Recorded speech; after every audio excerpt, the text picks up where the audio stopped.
Diamond, welcome to Minnesota. Now that your career is getting started and underway here with this franchise, what has the coaching staff discussed with you in terms of what they expect out of you and your role in your first year here with the team? Honestly, roles haven't really been in play, but I also think they expect a good amount of stuff from me. And one thing I know, they're constantly teaching me. I have film session after film session, and I only been here for about 2 weeks. I probably had like three or four. So they're definitely making sure I'm learning certain things, and I think that's helping me along the way, just the details and stuff like that. And yeah, those talks about roles are obviously roles are earned. So I think if I just continue to do what I do, then it could get bigger. Or if I don't, you know how it goes. So How much of an impact do you expect of yourself to have on the court this season in your first year? I do have expectations for myself, obviously, but I just want to play hard, give it my all. And every time I play now, I still get this excitement feeling. So as long as that continues, I think I would be happy to just be out there on the court. That's my main goal, is just to have fun and be out there on the court. Hey, I'm Reggie Wilson, Care 11. What is your relationship like so far with Fee, and how has she kind of helped impact you on the court?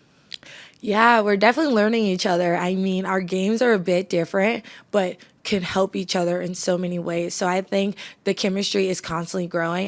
We literally said that to each other. We're like, we're still learning each other, and that's okay, you know? And I do know that when we do get the click, it's going to be really deadly. So it's just really excited to learn and play with the great. What's it been like? So many have been so complimentary of you. A lot of the players that have come into this session before you, and even Cheryl, talking about your impact and what you can bring to this team. What is it like? Does it give you any pressure, or are you ready for it? I think pressure is something that you love, you know? If you're not having pressure, if everything is just like a walk or just something, if you're not having pressure, that means it's not important. So I think that the fact that I have pressure, it kind of keeps you going. It's exciting to be like, what can I do? And I think that's the fun part of being an athlete, a professional athlete, is that there's always constantly pressure on you. But I'm just going to stay true to myself, and I'm not perfect by any means, and I don't plan to be in the future. And one thing, I'm just going to try my best, and whatever happens, happens. You got the first preseason game under your belt. How did it feel to be out there? What was it like? Yeah, I loved it. I mean, it was honestly so crazy because when it's still kind of crazy to me that basketball is my job. So just that in a sense is like really crazy. But one thing I do know, when I step on the court, I feel so happy.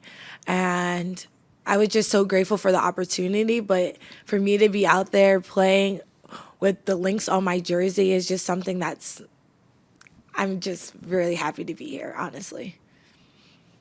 Coach in particular, but some of your teammates too have talked about not only your talents but your drive, your kind of energy level, kind of relentlessness.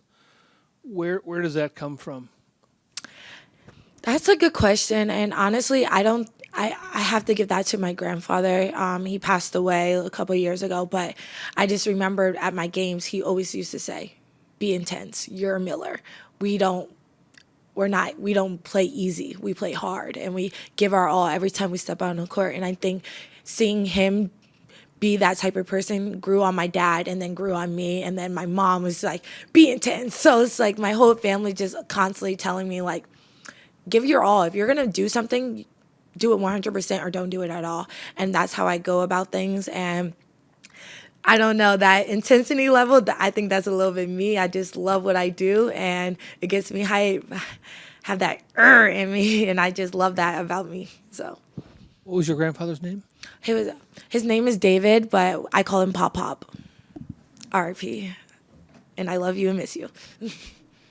Diamond, chemistry is something that pretty much everyone has mentioned throughout training camp and today as well. And I know you got to experience your first lasagna night at the Taylor's house. Yeah, that was so amazing. How was that experience like? And I know it's a very small sample size, but how have you seen the chemistry with this group grow in the last 2 weeks?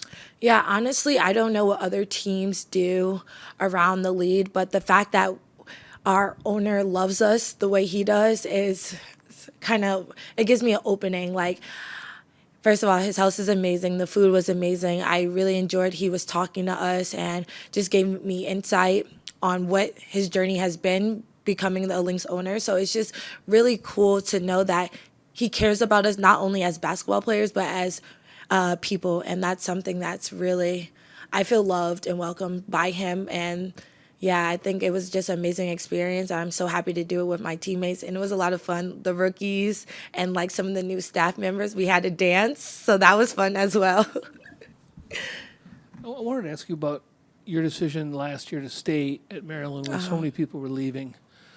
A few people that I've talked to have talked about the loyalty that you bring to something. Can you just talk about that process? And it must have looked kind of dire at some point, but then you guys end up, having a Elite nice Eight, season. losing to the reigning champs, and we could have beat them. But anyways, besides that, college is over. But staying was definitely a decision I had to make. It was kind of difficult just because I didn't know what the team was going to be like, but I did know I was going to put my best foot forward in whatever decision I made.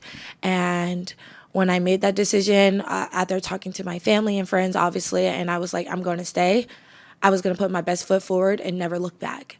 And that's what I did, and it worked out in my favor. And I had lovely teammates along the way, and I think that's how I handle everything. It's just one foot forward. If you're going to do it, go all in. All right, we're going to go to Zoom for one last question. We'll go with Cindy Smith from Her Hoop Stats.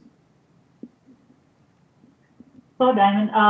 Following up on Kent's question, how do you feel that experience at Maryland dealing with those new personalities and playing styles, and how do you think that will carry over and help you with your new situation with the Minnesota Lynx? Yeah, I think it will definitely help just because in a short period of time, my teammates here and we're going to have to play games literally on the 19th. So learning how to play with new people and still being true to yourself is something that I had to learn at Maryland very, very quickly. And I think it's just going to transfer over here because no matter who's on your team or whatever, you still have to play basketball and you still have a job to do. So I think it's going to help me gain chemistry much faster. Obviously, the turnaround is different from college, but I think just having that experience of having a new team and now I'm back on a new team is going to help me understand chemistry a little bit quicker. All right, we'll do it. Thank you.